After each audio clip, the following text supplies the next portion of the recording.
नमस्कार साथियों, MS class में आपका फिर से स्वागत है। और जो हमारी कल की क्लास हुई थी राजस्थान का परिचय, उसमें हमने पढ़ा था कहाँ तक, राजस्थान के एकीकरण के चौथे चरण तक हमने पढ़ लिया था।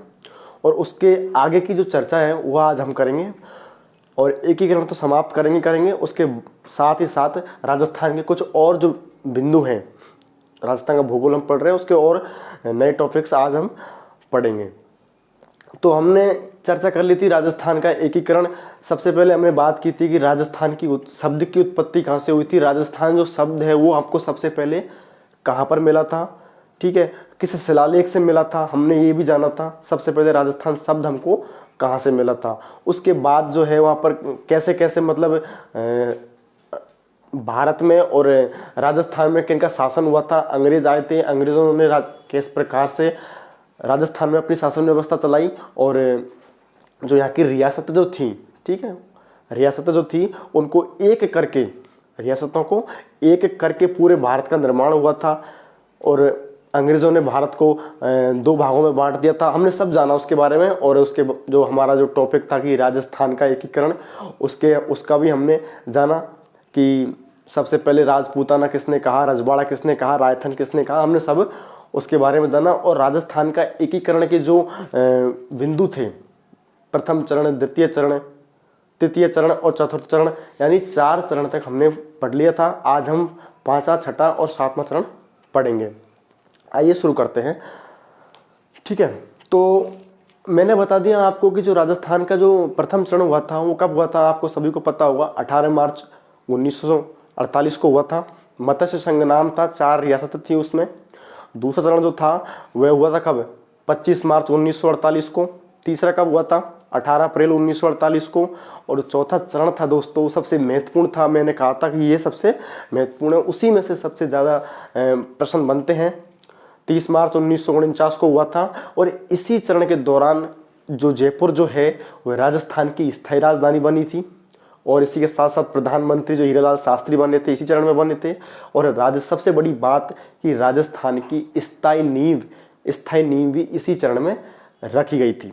आइए अब शुरू करते हैं हम दोस्तों। 5वां चरण जो वो क्या है, ठीक है, 5वां चरण वो हम अब पढ़ेंगे। और बहुत ही मज़े से पढ़ना है, बहुत ही ध्यान से, बहुत मज़ा आने वाला है।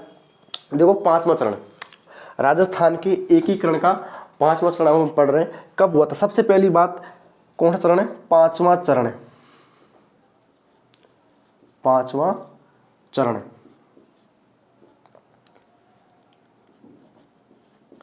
5वां चरण, ठीक है। सबसे पहली बात, कब हुआ था, 15 मई 1949 को। कब हुआ था, 15 मई 1949 को। इसका नाम क्या था दोस्तों, इसका नाम क्या था, तो इसका नाम था संयुक्त व्रत राजस्थान। क्या नाम था इसका, संयुक्त व्रत राजस्थान। इसका नाम था संयुक्त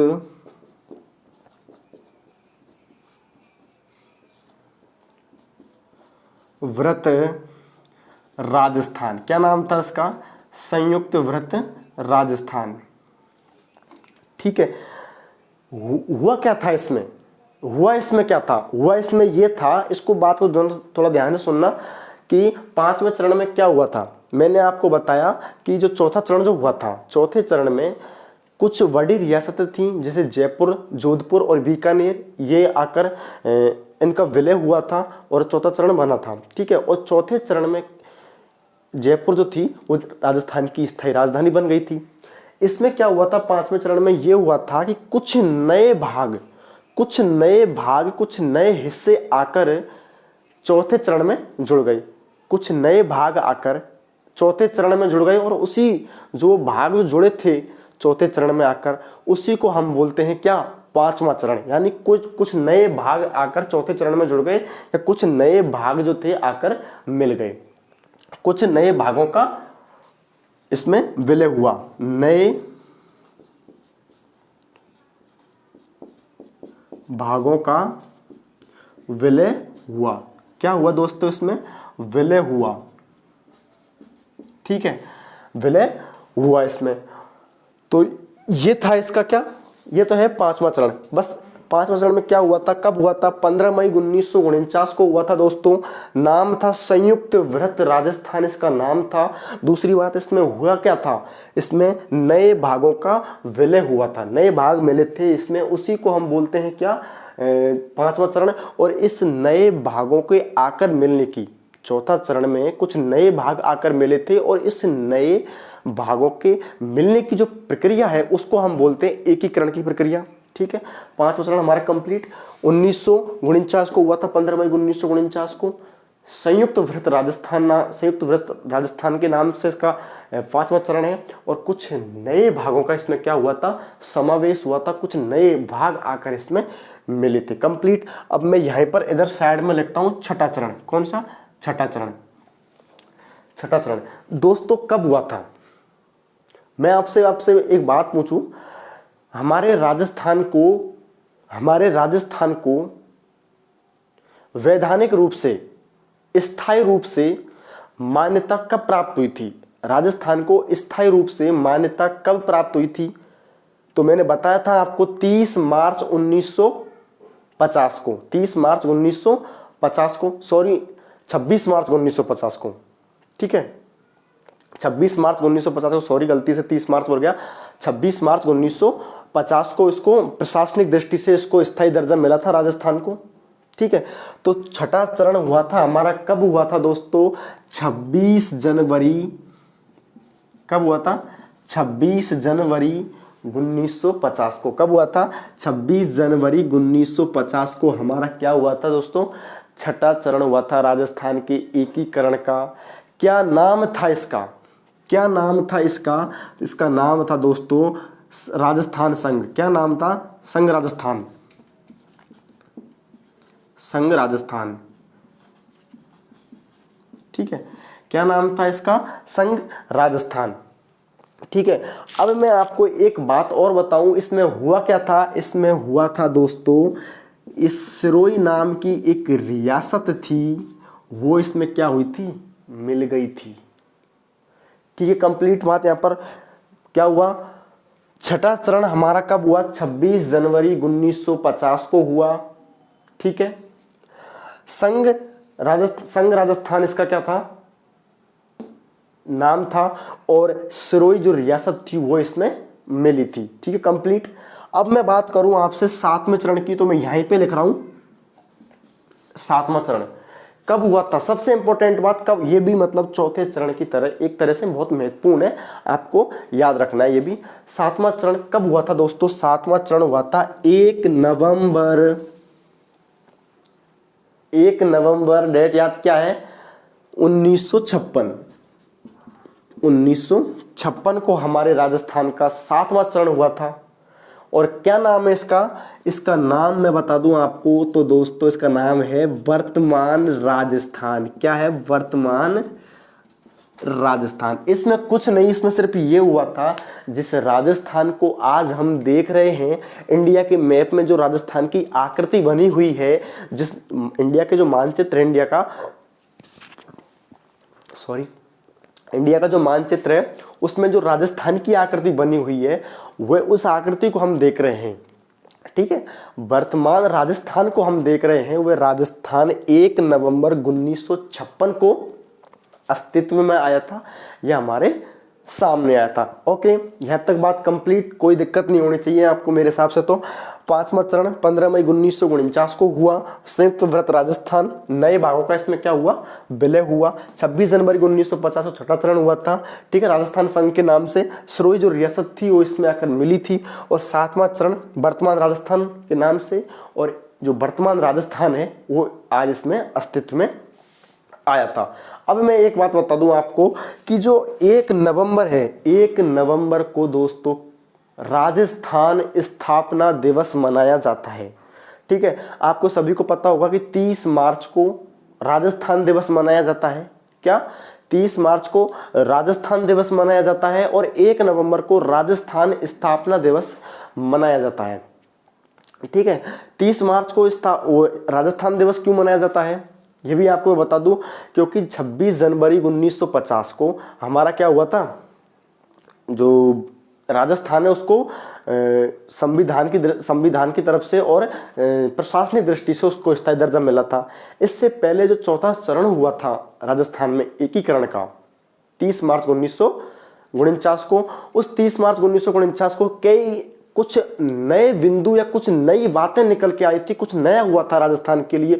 जैसे राजस्थान की राजधानी जयपुर स्थायी बन गई, राजस्थान के प्रधानमंत्री हीरालाल शास्त्री बन गए, कई नए विभागों की भी स्थापना हुई थी उस समय। तो एक बहुत ही अच्छा समय था और एक अच्छा वो था उस समय। तो क्या किया था उसी दिन राजस्थान की दोस्तों क्या हुआ था, स्थायी रूप से नींव डल गई थी एक राज्य के रूप में राजस्थान की। कब? 30 मार्च 1949 को राजस्थान की स्थायी रूप से नींव डल गई थी। क्या डल गई थी? नींव डल गई थी। तो उस दिन को राजस्थान दिवस के रूप में मनाया जाता है। और 1 नवंबर 1956 को ये वर्तमान राजस्थान हमारे अस्तित्व में आया था। राजस्थान का एकीकरण पूरा हो गया, राजस्थान बनकर पूरा हो गया और हमारे सामने हमारा राज्य बन गया। तो वो 1 नवंबर को उसको स्थापना दिवस हम मनाते हैं, या ठीक है 1 नवंबर को।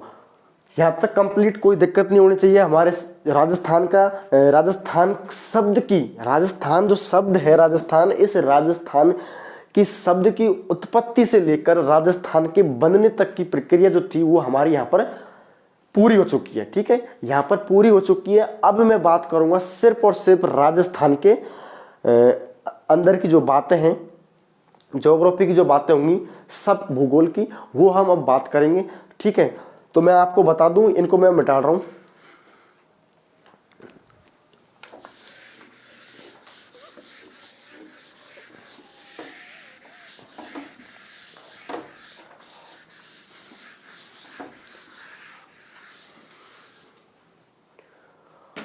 अब मैं आपको बता दूं दोस्तों कि आज हम किन किन विषयों पर चर्चा करने वाले हैं, कौन कौन से बिंदु हैं राजस्थान के जिन पर हम आज चर्चा करने वाले हैं। तो सबसे पहले हमने एकीकरण तो उसका पढ़ लिया, हमारा यहाँ तक का जो वो था टॉपिक वो समाप्त हो चुका है राजस्थान के एक सामान्य परिचय का, कि कैसे राजस्थान बना, कैसे एकीकरण हुआ।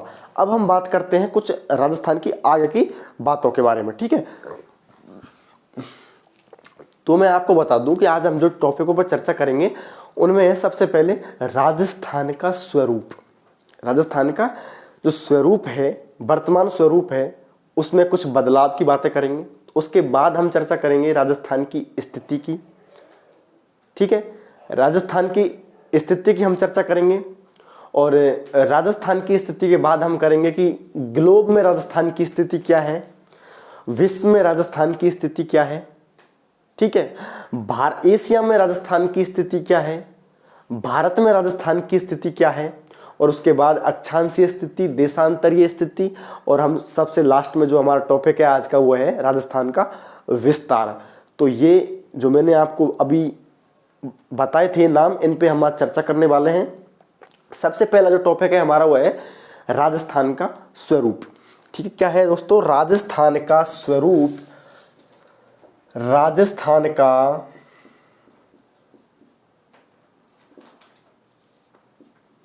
स्वरूप। ठीक है, राजस्थान के स्वरूप के बारे में आज हम चर्चा करेंगे। अब मैं लिखने से पहले थोड़ा कुछ बातें बता दूं आपको। मैंने लिखा राजस्थान का स्वरूप।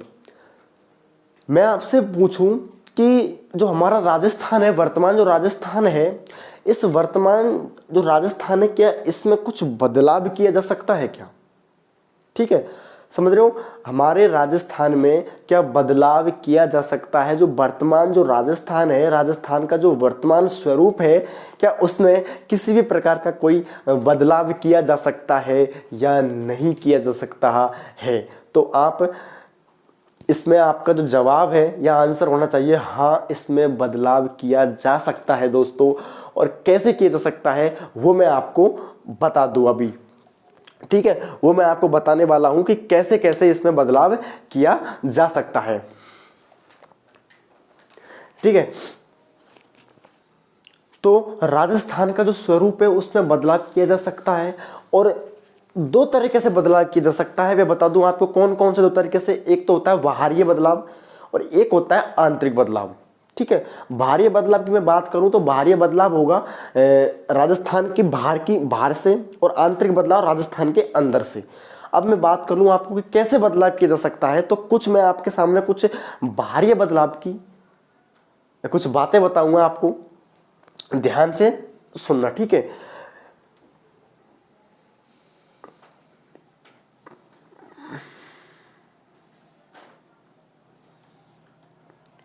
राजस्थान है ये, और राजस्थान की आकृति जो पतंगाकार है, ठीक है, तो मैंने पतंगाकार ही बना दी। अब मैं आपसे अभी बता रहा था आपको कि राजस्थान जो है, क्या उसके स्वरूप में किसी भी प्रकार का बदलाव किया जा सकता है या नहीं किया जा सकता, तो मैंने कहा था हाँ, बदलाव किया जा सकता है, और दो तरीके से बदलाव किया जा सकता है, बाहरी बदलाव और आंतरिक बदलाव। तो सबसे पहले जानेंगे हम बाहरी बदलाव की, इसमें बाहरी से बदलाव कैसे कर सकते हैं, बाहर से बदलाव इसमें राजस्थान में, ठीक है। तो देखो बाहरी बदलाव इसमें बाहरी बदलाव किस तरीके से किया जा सकता है उसके बारे में थोड़ा हम देख लेते हैं। देखो मैं बताऊं आपको बाहरी बदलाव कैसे किया जा सकता है। ये राजस्थान है, ठीक है, ये राजस्थान है, और बाहरी बदलाव की यदि हम बात करें तो राजस्थान है ये वाला, ठीक है। यहां पर राजस्थान के इस साइड तो लगती है यहां पर किस पंजाब की सीमा, किसकी सीमा, इधर पंजाब है, ठीक है, हरियाणा भी है, गुजरात भी है इधर, ठीक है, और यहां पर एमपी है ना, और इधर राजस्थान के क्या है, पाकिस्तान, ठीक है। बाहरी बदलाव की मैं बात करूं तो बाहरी बदलाव कैसे किया जा सकता है, जैसे कोई देश विदेशी, मतलब भारत पर किसी प्रकार का कोई विदेशी आक्रमण होता है, ठीक है, जैसे कि पाकिस्तान जो है, क्योंकि इधर जो सीमा पाकिस्तान की, राजस्थान की सीमा है वो पाकिस्तान से लग रही है, ठीक है, राजस्थान की सीमा पाकिस्तान से लग रही है, तो बाहरी देश का नाम यही, क्योंकि सीमावर्ती जो अलग देश है, किसी देश के साथ अलग सीमा बनाता है, अंतरराष्ट्रीय सीमा, तो पाकिस्तान के साथ ही बनाता है राजस्थान। तो मैं आपसे बात करूं कि कोई भी जो देश या बाहरी आक्रमण हो जाए भारत के ऊपर, ठीक है, जैसे पाकिस्तान भारत पे आक्रमण कर दे और भारत पाकिस्तान में किसी भी कारणवश कोई युद्ध की स्थिति बन जाए, ठीक है, युद्ध की स्थिति बन जाए, और कारणवश सपोज करना, मान के चलना कि पाकिस्तान उस युद्ध को जीतता है, वैसे पाकिस्तान युद्ध जीत नहीं सकता, लेकिन मानने के लिए हम मान के चलो कि पाकिस्तान युद्ध जीत जाए, वैसे जीत तो नहीं सकता, पाकिस्तान किसी भी कारणवश युद्ध जीत जाए, और जो ये वाला क्षेत्र है ये भारत का जैसलमेर वाला, कौन सा, ये जैसलमेर वाला भाग जो है, ये जैसलमेर है, ठीक है, ये जैसलमेर जो है, इस वाले भाग पर पाकिस्तान अधिकार कर ले, दोस्तों क्या कर ले, अधिकार कर ले, युद्ध में जीत जाए, और इस वाले भाग पर, जैसलमेर वाले हिस्से पर ये पाकिस्तान क्या कर ले, अधिकार कर ले, और पाकिस्तान ने यदि इस पर अधिकार कर लिया तो यहां पर पाकिस्तान अपनी सेना को रखेगा, साल 2 साल बाद यहां पर वो अपनी जो उसकी जनसंख्या है वो भी बसने लग जाएगी यहां पर, ठीक है, कुछ है ना, और जो उसके पर्यटन स्थल वगैरह है, मतलब कुछ भी करेगा फिर तो उसका हिस्सा बन जाएगा, पाकिस्तान अपने हिस्से में मिला लेगा, तो ठीक है। तो ये वाला जो ये सीमा बनाता था, ये पाकिस्तान की जब सीमा बनाता था राजस्थान, ठीक है, अब वो कैसे बन जाएगी, वो दोस्तों यहां से हटकर ऐसे बन जाएगी, ऐसे बन जाएगी, क्योंकि ये राजस्थान वाले हिस्से पे तो पाकिस्तान ने अधिकार कर लिया, तो ये तो सीमा ऐसे बनेगी ना, फिर यहां तक आएगी, फिर ये ऐसे सीमा बनेगी इसकी, ठीक है। अब ऐसे सीमा इसकी बनेगी तो क्या होगा, बदलाव होगा या नहीं होगा, पहले राजस्थान ऐसा था, ठीक है, ये सीमा बन रही थी, अब यहां पर ये जो भाग था ये पाकिस्तान में चला गया, तो बदलाव हुआ ना बाहरी तरफ से, कि कोई भी देश किसी भी तरीके से कोई बाहरी आक्रमण होता है और राजस्थान के किसी भी भाग पर, ठीक है, वह अधिकार कर लेता है और उसके पर्टिकुलर एरिया पर अपना अधिकार कर लेता है, तो वह क्या होता है, वह भाग पर राजस्थान का क्षेत्र जो है वो दूसरे देश में जुड़ जाएगा और उसके क्षेत्र से नक्शे से कट जाएगा, तो उसके भारी बदलाव उसका इस प्रकार से हो सकता है। ठीक है, अब इसी का अपोजिट यानी इसी का उल्टा सोचो, दोबारा हटा दो इसको, वापस से यही मिला दो हमारा राजस्थान। ठीक है,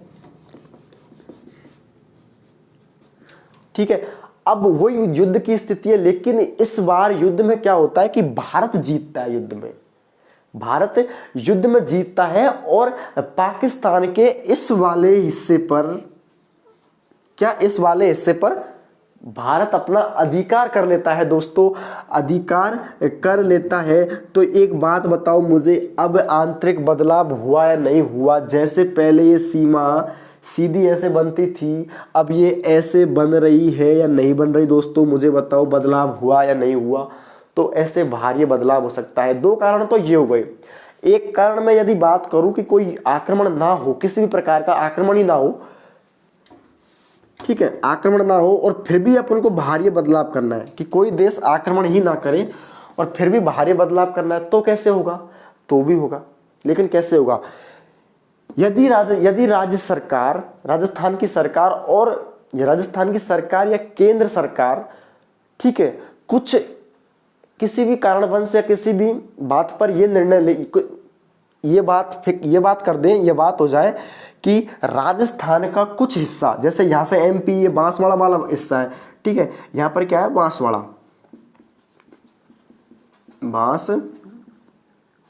ठीक है, ये बांसवाड़ा वाला हिस्सा है और इसको, ये एमपी है, ठीक है, इस एमपी में मिला दो, बोलो एमपी में मिला दो, यहाँ को, ये बांसवाड़ा को एमपी में मिला दो। तो ये बांसवाड़ा अब भाई साहब एमपी में मिल गया, तो राजस्थान के स्वरूप में क्या हो जाएगा? बदलाव हो जाएगा, कि उसका एक क्षेत्र जो था वो एमपी में जाकर मिल गया, एमपी में मिला दिया सरकार ने। ठीक है, दूसरी बात वही इसकी उल्टी, कि कोई भी देश, मतलब सॉरी, कोई भी राज्य जो है, जैसे यही हरियाणा का जो हिस्सा है यहाँ वाला, अब हरियाणा का हिस्सा, कोई भी हिस्सा है उसको राजस्थान में मिला दिया, तो उसका, ठीक है, राजस्थान में जुड़ जाएगा वो क्षेत्र, तो बदलाव हो सकता है। ठीक है, तो ये हो गया हमारा बाहरी बदलाव का एक रूप, कि कोई भी देश, ठीक है, बाहरी बदलाव, ठीक है, मैं यहां पे लिख रहा हूं बाहरी बदलाव, इधर लिख देता हूं, यहां पर ही बाहरी बदलाव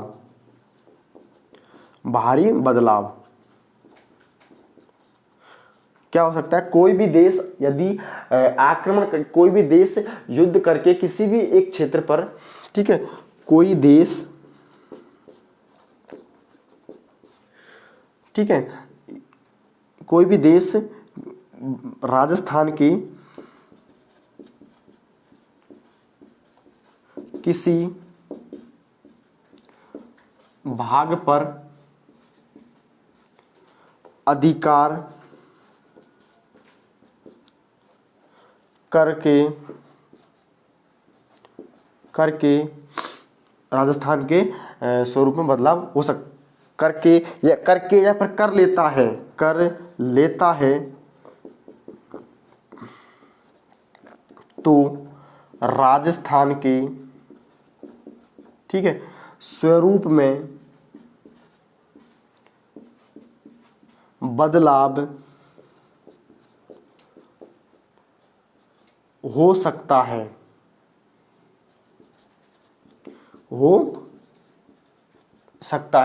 ठीक है। या फिर इधर लिख रहा हूं मैं दूसरा पॉइंट, कि राजस्थान के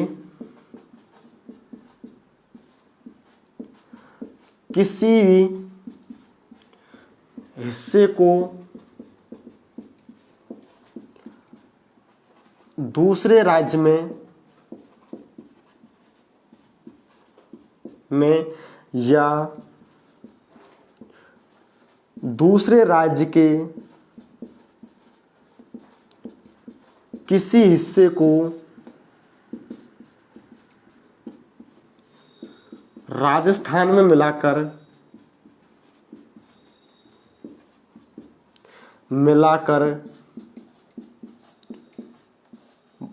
बाहरी बदलाव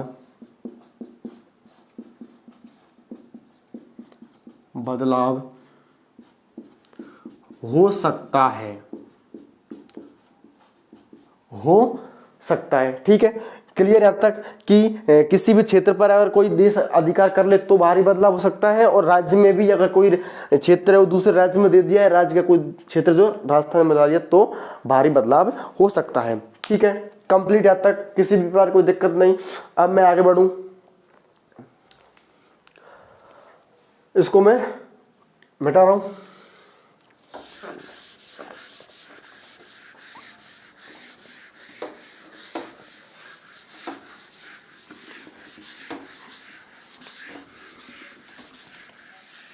ठीक है, अब आंतरिक आंतरिक बदलाव कैसे हो सकता है अब। ठीक है, भारी बदलाव पढ़ लिया हमने, अब आंतरिक बदलाव। कौन सा बदलाव? आंतरिक बदलाव। आंतरिक बदलाव में एक ही बिंदु बताऊंगा आपको मैं, बस बिंदु ये है, ये राजस्थान है हमारा। ठीक है, ये राजस्थान है, इसमें जिले बने हुए हैं।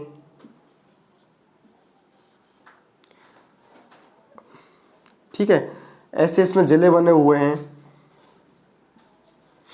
इसमें जिले बने हुए हैं। हमारे राजस्थान में वर्तमान में कुल कितने जिले हैं? 33 जिले।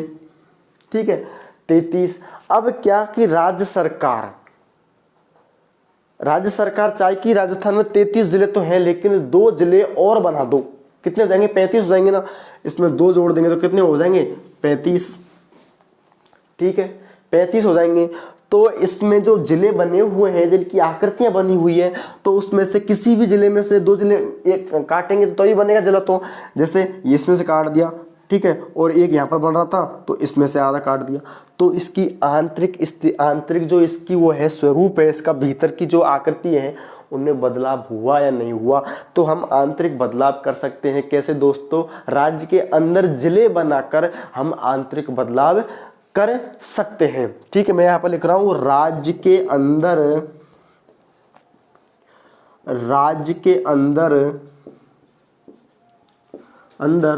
ठीक है, नए जिलों का निर्माण करके,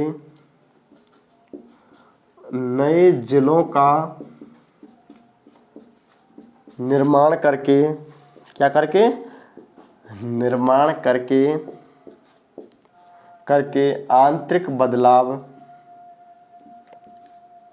ठीक है, आंतरिक बदलाव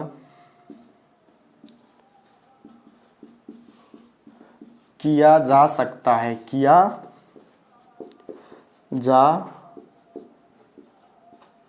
सकता है। ठीक है, नए जिलों का निर्माण करके आंतरिक बदलाव किया जा सकता है राजस्थान में। अब हमारा स्वरूप का जो टॉपिक था वो तो क्या हो चुका है? खत्म। ठीक है, एक चीज बता दूं कि यदि राजस्थान में नए जिलों का निर्माण करना है तो कौन करेगा? राज्य सरकार करेगी या कौन करेगा? ठीक है, जैसे हमारा राज्य राजस्थान है, तो राजस्थान में किसी भी या राज्य में नया जिला बनाने के लिए या नए जिले का निर्माण करने के लिए एक समिति होती है। वह समिति की सिफारिश पर ही दूसरा जिला या नया जिला बनाया जाता है। वर्तमान में जो समिति है उसका नाम है परमेश चंद्र समिति। क्या नाम है उसका? बता दूं मैं, परमेश चंद्र समिति। परमेश चंद्र समिति ये एक समिति है जो क्या करती है?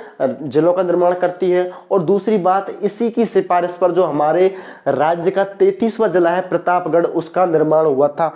इसी की सिफारिश पर। कौन सी समिति की सिफारिश पर? परमेश चंद्र समिति की सिफारिश पर ही हमारे राजस्थान के 33वें जिले प्रतापगढ़ का निर्माण हुआ था। दोस्तों, ये बात आपके समझ में आ गई? क्लियर। हम आगे बढ़ते हैं, अब राजस्थान की स्थिति के बारे में चर्चा कर देंगे।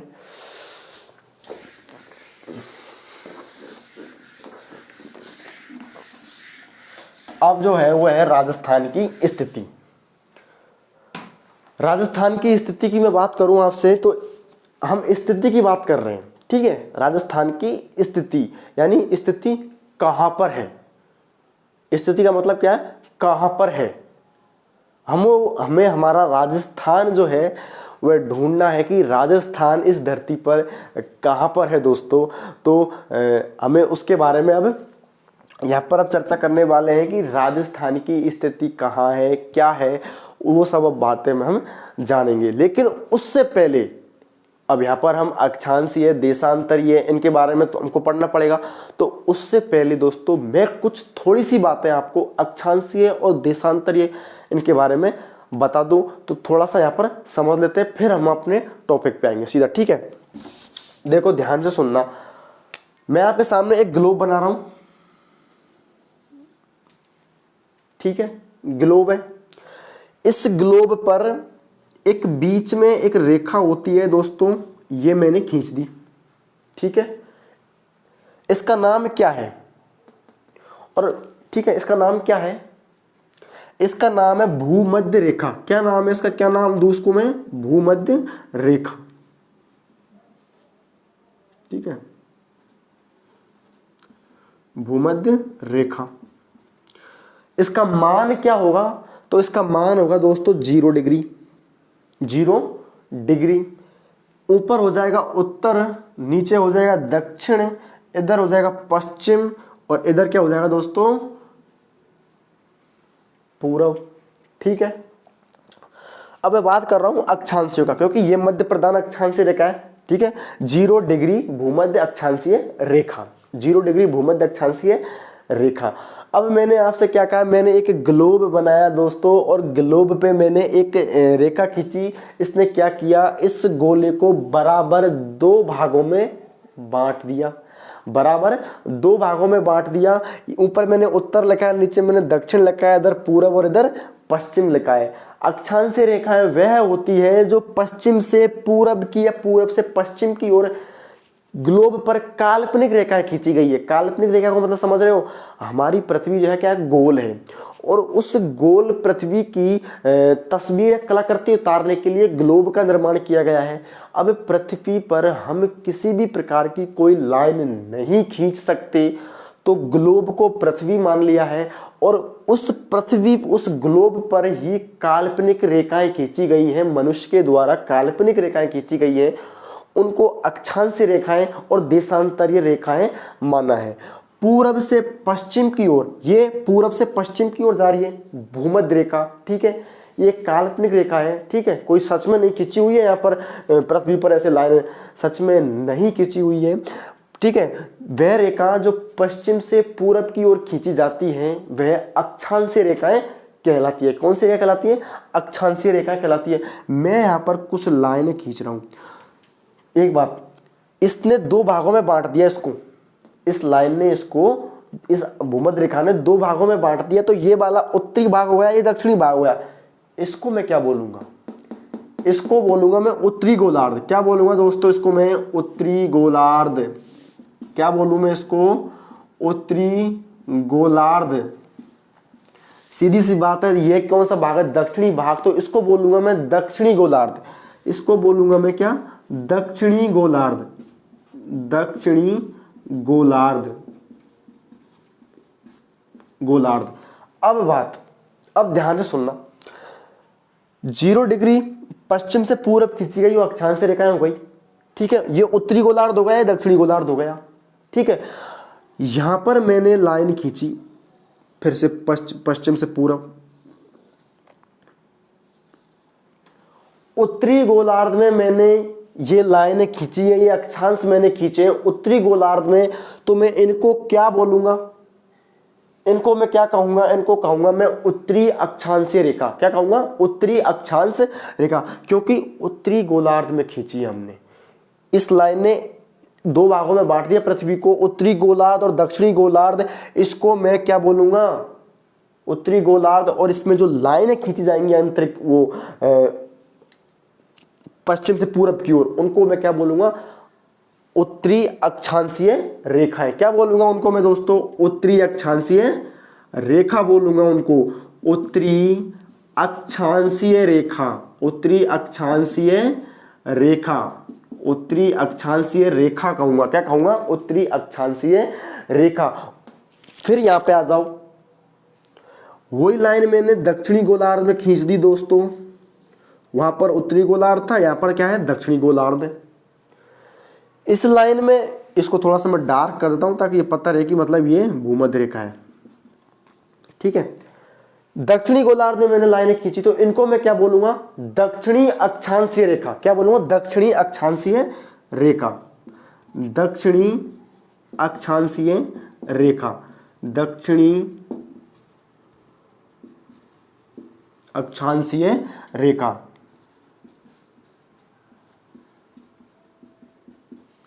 दक्षिणी अक्षांशीय रेखा, ठीक है। उत्तरी गोलार्ध, दक्षिणी गोलार्ध, ये उत्तरी गोलार्ध में अगर अक्षांशीय रेखाएं खींची जाएंगी तो उन्हें बोलेंगे उत्तरी अक्षांशीय रेखा, दक्षिणी गोलार्ध में खींची जाएंगी तो उन्हें बोलेंगे दक्षिणी अक्षांशीय रेखा। इसका मान हमने 0 डिग्री माना था, इसका मैं क्या मान लूं यहां पर 90 डिग्री, क्या मान लूं यहां पर 90 डिग्री। इस वाले हिस्से को मैं क्या बोलूंगा, इसका नाम क्या है बताओ, इसका नाम होगा क्या, उत्तरी ध्रुव। क्या होगा इसका नाम, उत्तरी ध्रुव, उत्तरी ध्रुव इसका नाम होगा। तो इसका नाम क्या होगा, दक्षिणी ध्रुव, सीधी सी बात, दक्षिणी ध्रुव, ठीक है। दक्षिणी ध्रुव ये हुआ है 0, फिर यहां पर 30 डिग्री, फिर यहां पर 60 डिग्री, फिर यहां पर वो 90 डिग्री, ये 90 डिग्री वाला हिस्सा है।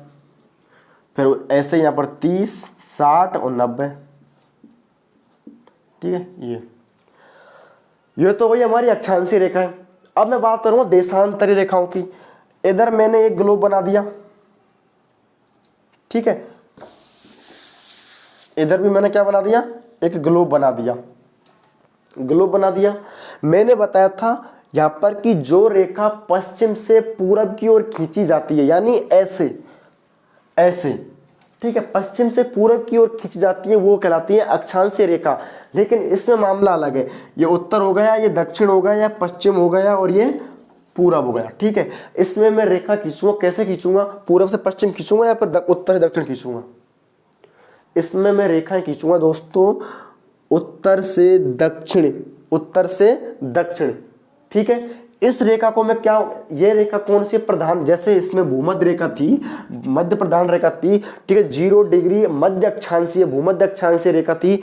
इसका नाम क्या होगा, इसका नाम होगा 0 डिग्री देशांतरीय रेखा। क्या नाम होगा इसका, 0 डिग्री देशांतरीय रेखा, देशांतरीय रेखा, ठीक है। वह रेखा जो उत्तर से दक्षिण की तरफ खींची जाती है देशांतरीय रेखा कहलाती है, और वह रेखा जो पूरब से पश्चिम की तरफ खींची जाती है वह क्या कहलाती है, अक्षांशीय रेखा कहलाती है। यह 0 डिग्री मध्य अक्षांशीय रेखा है। इसने पृथ्वी को 2 भागों में बांटा, उत्तरी गोलार्ध, दक्षिणी गोलार्ध। ये कितने भागों में बांट रही है, ये भी 2 भागों में बांट रही है। कौन कौन सा, पूर्वी गोलार्ध और पश्चिमी गोलार्ध। पूर्वी गोलार्ध हो गया ये, और पश्चिमी गोलार्ध हो गया ये। इसका नाम क्या हो गया, 0 डिग्री देशांतरीय रेखा, ठीक है। इसमें लाइनें खींची थी ऐसे पश्चिम से पूरब की तरफ, इसमें लाइनें खींचूंगा मैं कैसे, उत्तर से दक्षिण की तरफ, ऐसे लाइनें खींचूंगा इसमें, ठीक है। इस प्रकार से कुछ ग्लोब पर देशांतरीय रेखाएं खींची हुई होती हैं दोस्तों, इस प्रकार से, ठीक है। देशांतरीय रेखाएं इस प्रकार से खिंची हुई होती है। तो ये हो गई कौन सी, इधर वाला भाग पूर्वी गोलार्ध, और इधर वाला भाग पश्चिमी गोलार्ध, ठीक है। वह रेखा जो उत्तर से दक्षिण की ओर खींची जाती है वह देशांतरीय रेखा कहलाती है, और वह रेखा जो पश्चिम से पूरब की ओर खींची जाती है अक्षांशीय रेखा कहलाती है। यहां तक हमारा बिल्कुल कंप्लीट हो चुका है, कोई दिक्कत नहीं है। अब हम सिर्फ राजस्थान की स्थिति पढ़ेंगे, लेकिन मैं एक चीज और बताने वाला हूं आपको, बस ये समझा दिया तो एक और इधर यहां पे समझाने वाला हूं, ठीक है। यहां एक में देखो, एक चीज और बताने वाला हूं आपको, एक चीज और सुनना। ये मैंने ग्लोब बना दिया, ठीक है, ये मैंने क्या बना दिया, ग्लोब बना दिया। उत्तर लिख दिया, दक्षिण लिख दिया, पश्चिम लिख दिया, और मैंने क्या लिख दिया, पूरब लिख दिया। ये कौन सी रेखा हो गई, 0 डिग्री देशांतरीय रेखा, ठीक है। कौन सी, 0 डिग्री देशांतरीय रेखा। ये कौन सी रेखा हो गई भाई?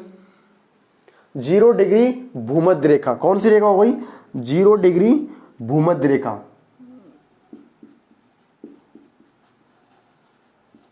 भूमध्य रेखा। ओके, कोई दिक्कत नहीं यहां तक। अब यहां पर क्या है बात, यहां पे क्या समझना है हमको, यहां पर हमको क्या समझना है वो बात हमें अब देखनी है। ठीक है, ये वाला जो भाग है, ये वाला भाग, ये उत्तरी गोलार्ध था, दक्षिणी गोलार्ध हो गया। ठीक है, अगर इस रेखा को हम हटा दें तो उत्तरी गोलार्ध, दक्षिणी गोलार्ध, इसने बांट दिया पश्चिमी गोलार्ध, पूर्वी गोलार्ध। तो ये कौन सा भाग कहलाएगा? ये वाला भाग। इस भाग को कहेंगे हम क्या? उत्तर पूर्व गोलार्ध। कौन सा? उत्तरी पूर्व गोलार्ध, उत्तरी पूर्वी गोलार्ध। ठीक है, ये वाला उत्तर पश्चिम हो जाएगा। कौन सा? उत्तर पश्चिम गोलार्ध। ये वाला भाग दक्षिण पश्चिम गोलार्ध, दक्षिणी पश्चिमी गोलार्ध।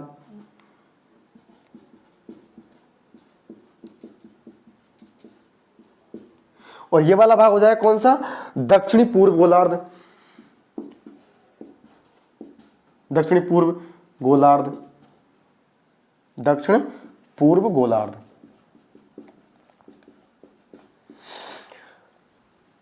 आप स्क्रीनशॉट लेना चाहो तो ले सकते हो इसका, देख लो यहां पर समझा दिया। अब हम राजस्थान की स्थिति पढ़ेंगे। ठीक है,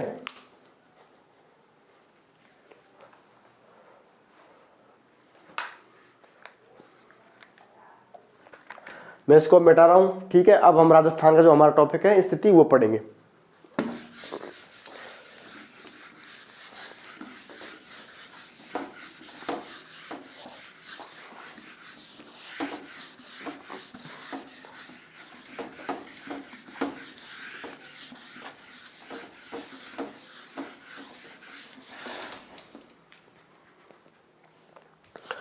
राजस्थान की स्थिति तो हमने बात कर ली अक्षांशीय देशांतरीय रेखा की। अब हम बात करते हैं राजस्थान की स्थिति। तो राजस्थान की ग्लोबीय स्थिति क्या है? जो हमने ग्लोब बनाया था उसमें राजस्थान कहां पर है वो हम देखेंगे कि राजस्थान की ग्लोबीय स्थिति क्या है। ठीक है, ये ग्लोब बना दिया मैंने। ठीक है, ग्लोब बना दिया मैंने। ये इस पर मैंने देशांतरीय रेखा खींच दी, 0 डिग्री देशांतरीय रेखा। ये मैंने इसमें भूमध्य रेखा खींच दी दोस्तों। उत्तर हो गया और दक्षिण हो गया, पूरब हो गया और पश्चिम हो गया। ठीक है, ये ग्लोबीय स्थिति है। कौन सी स्थिति है? ग्लोबीय। हमारे ग्लोब में हम राजस्थान को ढूंढ रहे हैं, राजस्थान कहां पर है। ठीक है, अब हम बात करें कि ये ग्लोब है, राजस्थान इसमें कहां पर है। ये 0 डिग्री भूमध्य रेखा है, ये 0 डिग्री देशांतरीय रेखा है।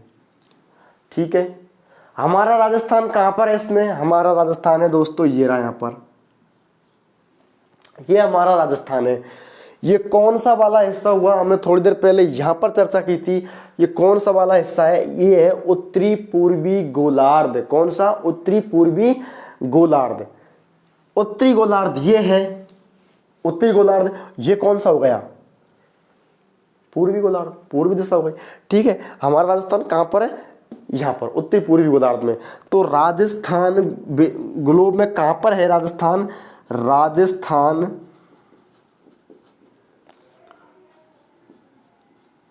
उत्तरी पूर्वी गोलार्ध में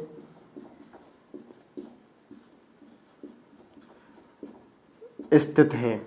ठीक है, स्थित है। राजस्थान कहां पर स्थित है? उत्तरी पूर्वी गोलार्ध में। अब मैं आपसे पूछ लूं कि राजस्थान ग्लोब में कौन सी दिशा में स्थित है? ठीक है, हमने बात की थी कि राजस्थान ग्लोब में कहां पर स्थित है, राजस्थान ग्लोब में कहां पर स्थित है। लेकिन मैं पूछ लूं कि राजस्थान ग्लोब में कौन सी दिशा में स्थित है, तो आंसर क्या होगा? वही दिशाएं, उत्तर, दक्षिण, पश्चिम, पूरब। तो दिशा भी कौन सी होगी दोस्तों? उत्तर और पूरब। उत्तर पूरब। राजस्थान ग्लोब में कौन सी दिशा में है? तो उत्तर पूरब दिशा में।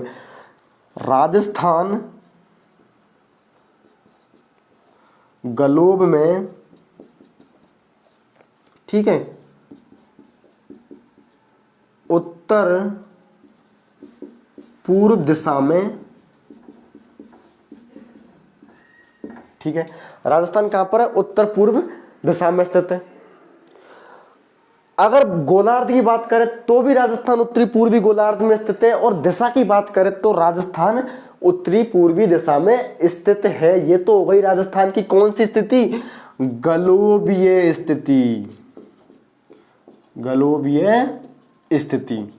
ठीक है, किसकी? राजस्थान की। कंप्लीट। अब मैं बात करने वाला हूं आपसे राजस्थान की विश्व में क्या स्थिति है। ठीक है, राजस्थान की विश्व में क्या स्थिति है, मैं इसको मिटा रहा हूं अब।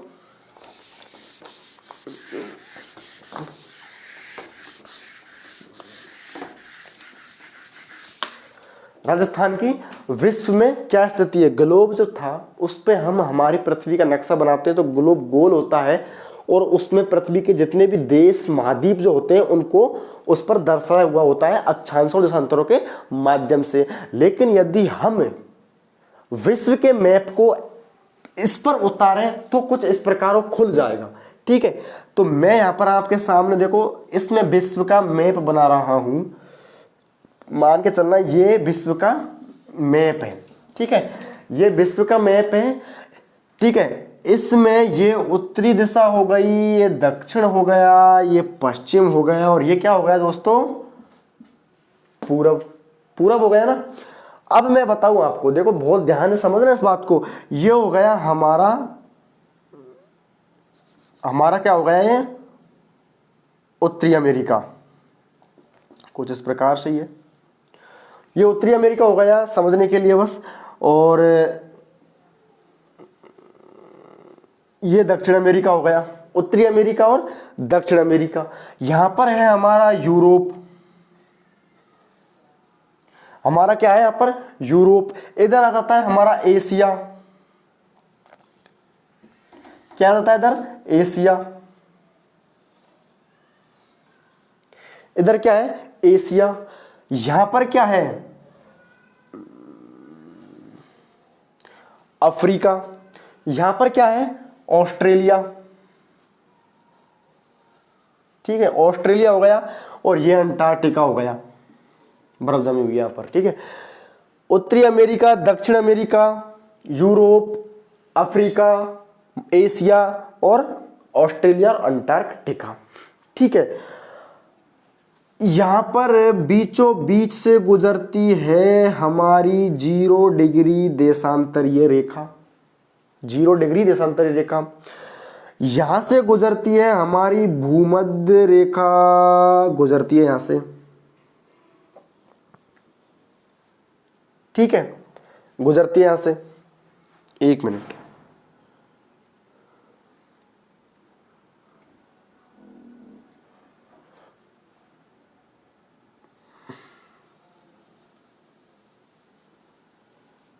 ठीक है, हमारी भूमध्य रेखा 0 डिग्री भूमध्य रेखा, 0 डिग्री देशांतरीय रेखा, इसको हम ग्रीनविच रेखा भी बोलते हैं।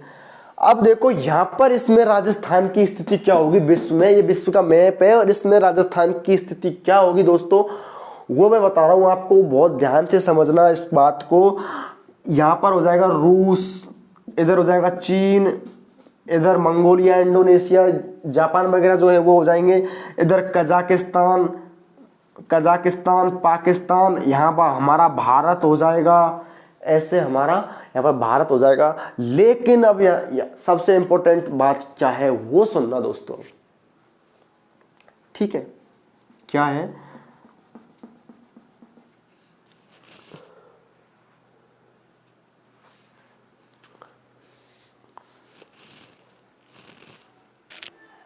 ठीक है, हमारा भारत यहां पर कहां पर है? हमारा भारत ये रहा यहां पर। ठीक है, भारत यहां पर है, और भारत को राजस्थान हमारा ये रहा यहां पर। ठीक है, यहां पर हमारा राजस्थान है। तो ठीक है, मैं बात करूं कि हमारा राजस्थान कहां पर स्थित है विश्व में। अगर विश्व में राजस्थान की स्थिति देखें तो उत्तरी पूर्वी गोलार्ध में स्थित है।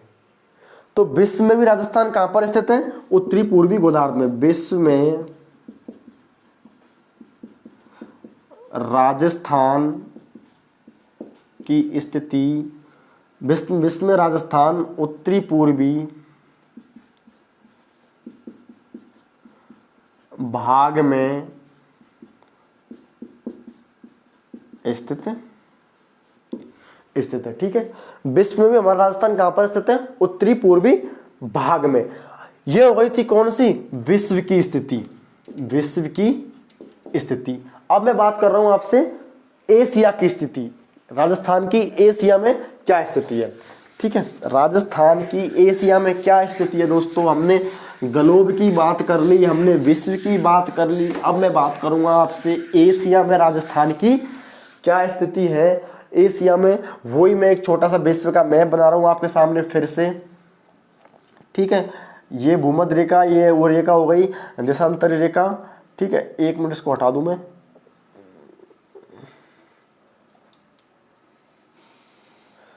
ये हमारा उत्तरी अमेरिका हो गया, दक्षिण अमेरिका हो गया, यूरोप हो गया, अफ्रीका हो गया, एशिया हो गया, और यहां पर हो गया ऑस्ट्रेलिया, अंटार्कटिका। समझना बस इस बात को। हमारा और ये उत्तर, दक्षिण, पूरब और पश्चिम भूमध्य रेखा हो गई। ये भूमध्य रेखा हो गई ये। ठीक है,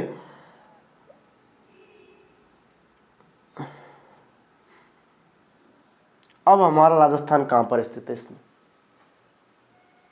हमारा राजस्थान कहां पर स्थित है इसमें? तो एशिया की दोस्तों यदि मैं बात करूं तो हमारा राजस्थान है यहां पर। ये रहा हमारा राजस्थान। तो ठीक है, ये रहा हमारा राजस्थान। और एशिया में राजस्थान की स्थिति क्या है कि किधर लिखूं?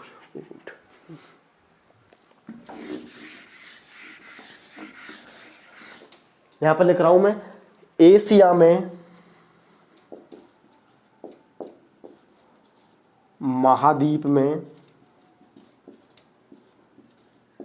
राजस्थान, एशिया महाद्वीप में राजस्थान दक्षिण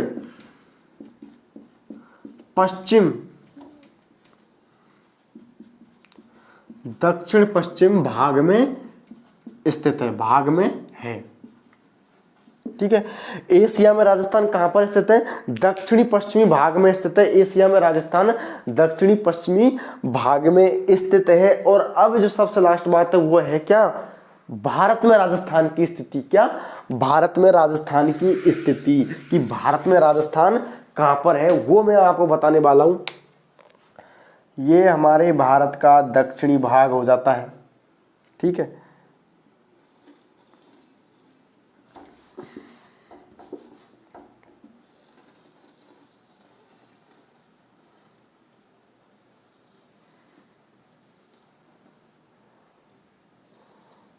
ये हमारा भारत है। ठीक है, ये हमारा भारत है। इसमें राजस्थान कहां पर है? इसमें राजस्थान कहां पर है? ये हमारा राजस्थान है। इसमें ये हमारा राजस्थान है। इसमें ये हमारा राजस्थान है। उत्तर हो गया, दक्षिण हो गया, पूरब हो गया और पश्चिम हो गया। उत्तर हो गया, पूरब हो गया, पश्चिम हो गया और दक्षिण।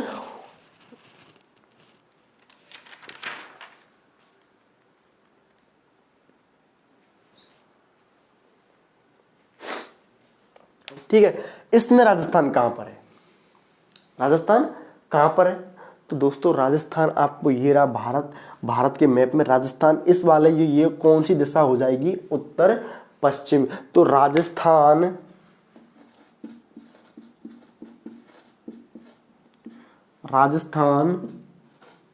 भारत के उत्तर पश्चिमी भाग में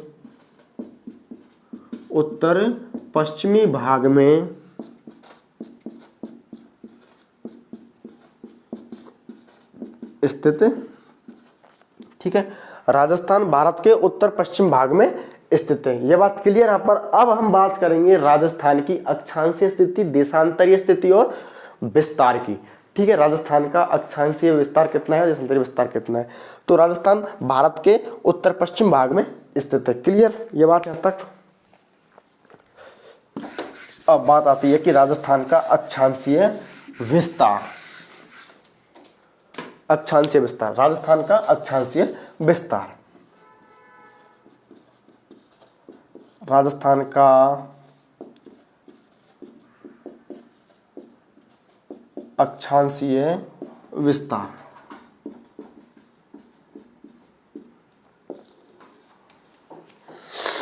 देखो मैं बता दूं आपको कि जो राजस्थान का अक्षांशीय जो विस्तार है वह कितना है। अक्षांशीय विस्तार यानी जो अक्षांशों के मध्य में जो राजस्थान स्थित है उसका अक्षांशीय विस्तार कितना है। तो अक्षांशीय विस्तार की यदि मैं बात करूं तो 30 डिग्री 12 मिनट से लेकर कितना है, 30 डिग्री 12 मिनट से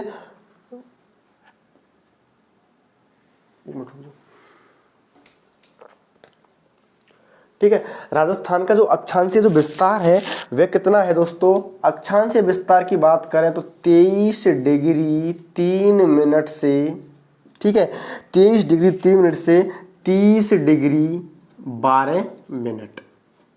ये राजस्थान में क्या है, अक्षांशीय विस्तार है। राजस्थान में क्या है, ये अक्षांशीय विस्तार है 23 डिग्री 3 मिनट से 30 डिग्री 12 मिनट। ठीक है, दो अक्षांशों के मध्य राजस्थान स्थित है। तो राजस्थान का अक्षांशीय विस्तार कितना हो जाएगा, 23 डिग्री 3 मिनट से 30 डिग्री 12 मिनट। अब बात आती है राजस्थान के देशांतरीय विस्तार, किसकी, देशांतरीय विस्तार की। देशांतरीय विस्तार, राजस्थान के देशांतरीय विस्तार की मैं यदि बात करूं तो देशांतरीय विस्तार होगा राजस्थान का कितना, 69 डिग्री 30 मिनट से लेकर 78 डिग्री 17 मिनट। ठीक है, राजस्थान का देशांतरीय विस्तार कितना है, 69 डिग्री 30 मिनट से लेकर 78 डिग्री 17 मिनट। तो ये बात आप लिख लेना, याद रखनी है आपको। राजस्थान का अक्षांशीय विस्तार की मैं बात करूं तो राजस्थान का अक्षांशीय विस्तार होगा कितना, 23 डिग्री 3 मिनट से 30 डिग्री 12 मिनट। और देशांतरीय विस्तार की बात करें तो 69 डिग्री 30 मिनट से 78 डिग्री 17 मिनट। अब लास्ट जो टॉपिक बचा है हमारा वो है राजस्थान का विस्तार। बस लास्ट टॉपिक है हमारा, इसकी चर्चा करते हैं अब। ठीक है, राजस्थान का जो विस्तार है वो कितना है।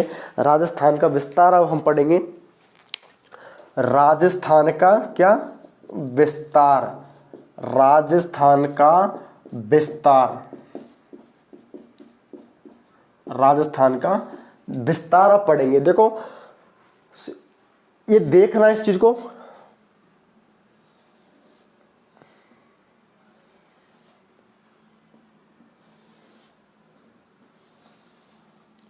ये क्या है, राजस्थान है। क्या है, राजस्थान। ये वाला कौन सा भाग हो गया, उत्तरी भाग। ये कौन सा हो गया, दक्षिणी भाग। ये कौन सा हो गया, पश्चिम भाग। और ये कौन सा हो गया, पूर्वी भाग। ठीक है, ये राजस्थान है। अब हम इसमें राजस्थान का विस्तार पढ़ेंगे, यानी विस्तार का मतलब कि राजस्थान उत्तर से दक्षिण यानी कितना विस्तार है, और पूर्व से पश्चिम इसका, पश्चिम से पूर्व इसका कितना विस्तार है। ठीक है, ये जो है भाई साहब ये राजस्थान की लंबाई दर्शाएगी, ये रेखा। उत्तर से दक्षिण कितना है, 826 किलोमीटर इसकी क्या है, उत्तर से दक्षिण लंबाई। क्या है लंबाई, राजस्थान की लंबाई, राजस्थान का विस्तार है 826 किलोमीटर उत्तर से दक्षिण। 826 किलोमीटर राजस्थान की उत्तर से दक्षिण क्या है, लंबाई है। और मैं बात करूं राजस्थान की चौड़ाई की, ठीक है, पश्चिम से पूर्व, पूर्व से पश्चिम, तो इसकी कितनी चौड़ाई है, इसकी चौड़ाई हो जाएगी मेरे भाई, इसकी चौड़ाई हो जाएगी 869 किलोमीटर। ठीक है, इसकी लंबाई हो जाएगी 826 किलोमीटर, चौड़ाई हो जाएगी 869 किलोमीटर। कहां से शुरू होती है, जहां से इसकी लंबाई, ये क्या है, लंबाई है, लंबाई। ठीक है, ये क्या है, चौड़ाई। ये क्या है, चौड़ाई। अब ये शुरू कहां से होती है, यहां पर एक जगह है जिसका नाम क्या है, उसका नाम मिलता है मुझे कोणा गांव। क्या नाम मिलता है, कोणा गांव। दोस्तों क्या मिलता है, कोणा गांव। और ये कोणा गांव राजस्थान के किस जिले में है, तो आंसर हो जाएगा हमारा क्या, गंगानगर। क्या, गंगानगर। गंगानगर कोणा गांव से शुरू होती है। दक्षिण में कहां पर है, दक्षिण में एक जगह मिलती है दोस्तों, उसका नाम क्या मिलता है मुझे, बोराकुंडा। बोराकुंडा। कौन सा जिला है राजस्थान का, बांसवाड़ा। कौन सा, बांसवाड़ा। ठीक है, बांसवाड़ा जिले में इसकी बोराकुंडा गांव में उत्तर से दक्षिण इसकी लंबाई है 826 किलोमीटर, कोणा गांव से बोरकुंडा तक। ठीक है, गंगानगर से बांसवाड़ा तक। अब इधर आ जाओ, यहां पर मुझे पश्चिम में एक जगह मिलती है, उसका क्या नाम है, कटरा। कटरा तहसील है, और कटरा कहां पर है दोस्तों, जैसलमेर में। कहां पर, जैसलमेर। जैसलमेर में। कटरा कहां पर है, जैसलमेर में। इधर आ जाओ, यहां पर एक जगह मिलती है जिसका नाम क्या है, सिलान गांव। ठीक है, सिलान गांव, एक मिनट। ठीक है, सिलान गांव, क्या नाम है, सिलान गांव। सिलान गांव, और ये कहां पर है, धौलपुर में। तो ये क्या है, राजस्थान का विस्तार है। उत्तर से दक्षिण राजस्थान की लंबाई है 826 किलोमीटर।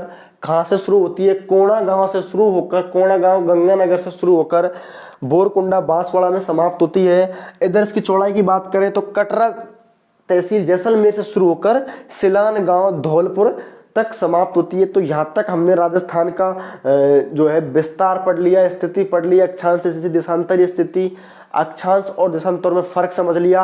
अब आगे की जो चर्चा है वो हम कल की यानी अगली क्लास में करेंगे। ठीक है, और उसमें जो राजस्थान का जो अक्षांशीय और देशांतरीय जो विस्तार है वो कितना है वो हम समझेंगे। तब तक के लिए धन्यवाद, थैंक यू सो मच।